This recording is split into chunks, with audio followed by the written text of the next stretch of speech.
everyone! Today is another Buttons bookshelf video. You may remember last month's book, which was Amy Poehler's Yes Please. I will link to that video down below, so go check it out if you've missed it. This month we were all reading Wild by Cheryl Strayed. So in today's video, I'm going to talk a little bit about the book, but mostly I'm going to be talking about the different themes and lessons that we can all learn from this book. Make sure you stay tuned till the end of the video where I'll be announcing next month's book. But for now, let's get started. Basically, this book is about the main character, Cheryl Strayed. That's Reese Witherspoon, but you know, it's based on Cheryl Strayed. And she goes through some personal traumas. Her mom gets really sick and dies from cancer. Her marriage falls apart. She has a brief drug situation, and she's just feeling like she needs to take a mental break from life. So one day, she randomly decides to hike what's called the Pacific Crest Trail, and I think it takes her 3 months to do it. I know it's 1,100 miles of hiking, and she isn't like a seasoned hiker. She didn't train for this. She just packed her huge backpack full of stuff and decides to just start hiking, which is crazy. So obviously during this hike, she learned a lot about herself. It was a lot of self-exploration, self-discovery. I just wanted to read something which is on page 96. So Cheryl's name wasn't always Cheryl Strayed. She actually decided to change her last name once she got divorced from her ex-husband. So she's trying to decide what her new last name should be. Nothing fit until one day when the word Strayed came into my mind. Immediately, I looked it up in the dictionary and knew it was mine. Its layered definitions spoke directly to my life and also struck a poetic chord. To wander from the proper path, to deviate from the direct course, to be lost, to become wild, to be without a mother or father, to be without a home, to move aimlessly in search of something, to diverge or digress. So that is a little bit of I feel like I just did a little reading from my book. This is not my book, what am I saying? Get a little too excited there. I always like to know why a book is called what it's called. So the title Wild, I was like, okay, I know why it's called Wild, but that was like the main part for me that I understood why it was called Wild. The first thing I want to talk about is the idea of the journey being the reward.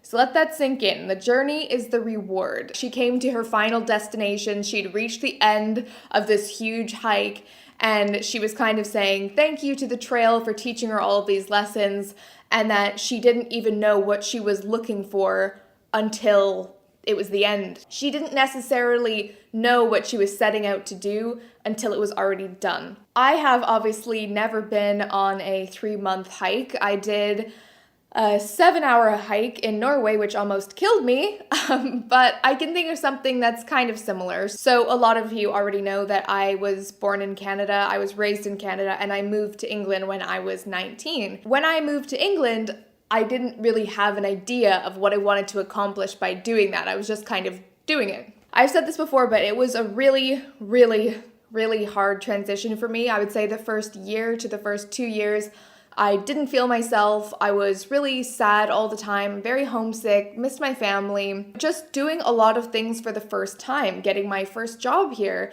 getting friends here. It was kind of like changing schools, but changing lives. I feel like I went through so many different emotional struggles and all of this to finally get where I am today, and I didn't even really realize that I had made it, like, you know, made my goal complete until I kind of started to think back about where I started from the beginning.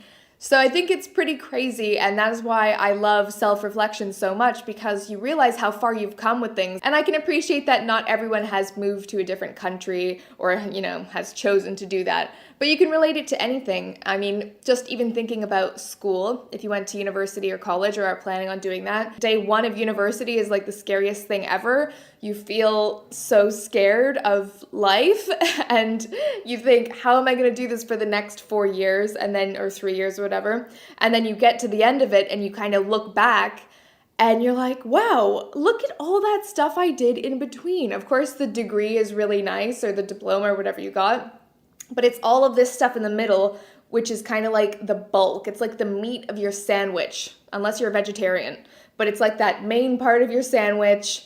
And, you know, that is the best reward. It's all of those It's the journey, man. It's the journey. So I would love if you could leave a comment down below with your journey and your reward, and tell me a little bit about something that you feel so proud of doing. I would love to hear about that. Everybody has something to share, so get commenting. Another thing that I've done a lot of thinking about in my lifetime is about being happy with yourself. I still struggle with it today, but especially when I was a teenager, I didn't really like myself very much. I actually think I hated myself a lot of the time. I thought I wasn't good enough. I thought I wasn't pretty enough.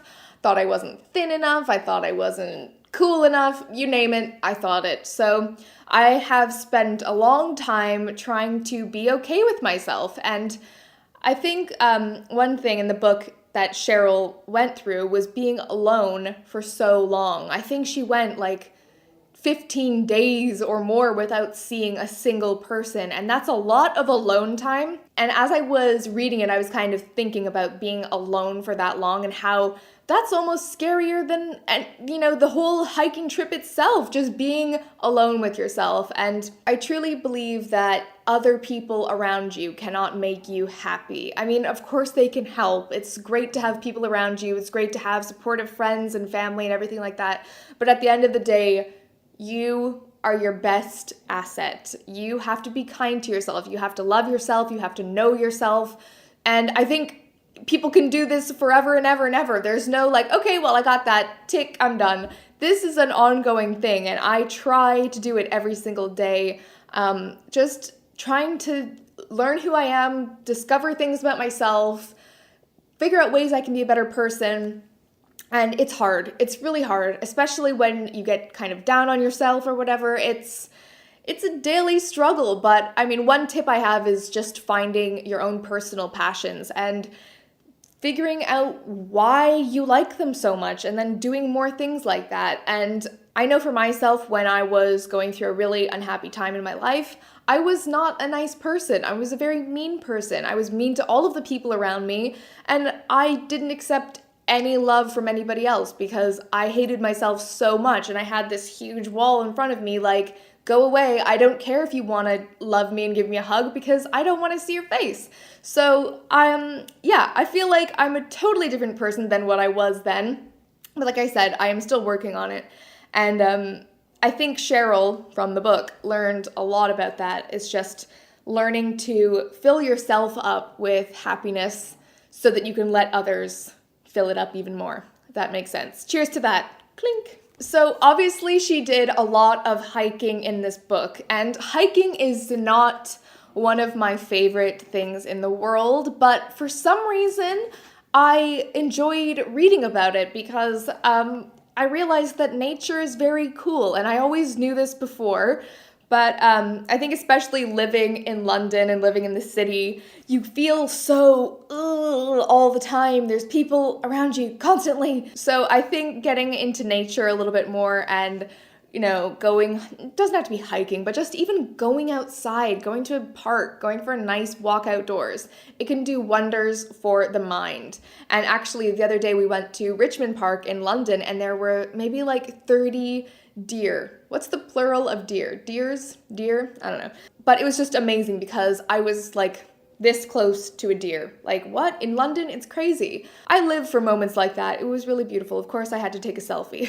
Selfie time. Nature is great, and it is great for clearing your mind. And just being active in general, getting a little bit of a sweat on a few times a week has done amazing things for my mind. I don't know why. I just feel like it's me time for me to just get out all of my stress and work on myself and become stronger physically and mentally, and it's been doing great things. So just having a more active lifestyle, I can highly recommend that. It has changed me. So the last main lesson, if you want to call it that I learned from the book was to do things that scare you. When you read this book and you realize that this is very scary, when you think about packing up your life, having no money in your pocket, and just walking around in the middle of nowhere, it's crazy. So I'm probably not going to be doing that, but doing things to challenge yourself, oh man, it's tough, but it can only help you grow. So I am going to try to do more of that. And I'm not talking about watching scary movies, although that scares me a lot, but I'm just talking about doing things outside of your comfort zone. We are kind of running out of time, but I'm going to quickly look through a couple of these tweets. So the first one says, loved the whole metaphor with the bag, the way it got lighter as she kept going. I loved that as well. She could barely pick up the backpack. And then in the middle of the book, this person that she met on the trail helped her kind of dwindle down her backpack so things got lighter, and then towards the end, obviously, it was even lighter. So I really like that part as well, and I think it does speak a lot about personal baggage, and it's not about the physical baggage, it's about the mental baggage and just letting things go that you don't need bogging you down. Caitlin says, I thought it was amazing how seamlessly she transitioned from the trail to her old life in her writing. I loved when she was hiking and she heard a particular noise and it made her think of a memory from when she was younger or just before she started hiking. I thought it was so good, and I totally agree. It was seamless, so you didn't ever feel like you were kind of like jumping back and forth, and I think the movie did a good job of that as well, because you were just kind of like watching her hike, and then next thing you know, you're watching different parts about her life, so I really liked that too. And Natasha says, both books from Button's bookshelf so far have been 5 stars for me. Yay! Can't wait to hear what the next one will be. So I'm going to announce the next book right now. You know I love those female comedians. Last month we did Amy Poehler's book.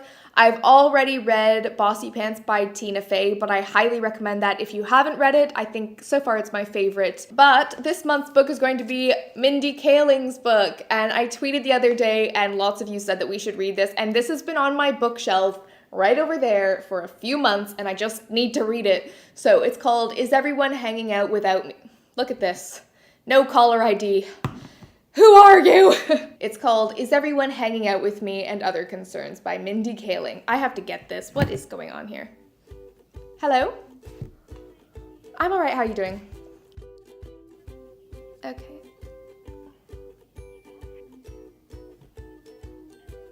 Anyway, back to this. Mindy Kaling's book. I am so excited to read it. It's a bit of a shorter one compared to this one, which is good because I kind of struggled with this a little bit.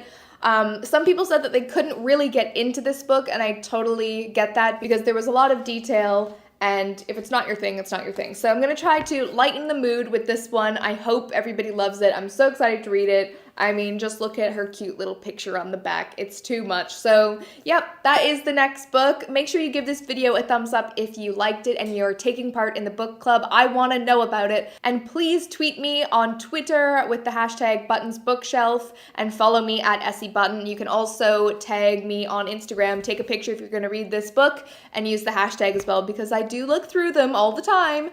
So that is everything. I'm going to wrap it up and go take a nap because I'm very sleepy. It's the middle of the day. I haven't had a cup of tea yet and I'm gonna faint. I'm so sleepy. No, I'm gonna just have a cup of tea and not take a nap. Anyway, too much information. I'm wrapping it up. I'll see you in the next one. Bye. Hello everyone. It is the end of February, which means it is time for me to scratch my face. No, it's February favorites time. I had a great month this month. Lots of things happened, including Valentine's Day, which I love. I wanna wear my glasses in this video, but I'm so concerned they're reflecting those lights in the background. Probably gonna take them off. Something in my eye right now. Something in my eye. Ow.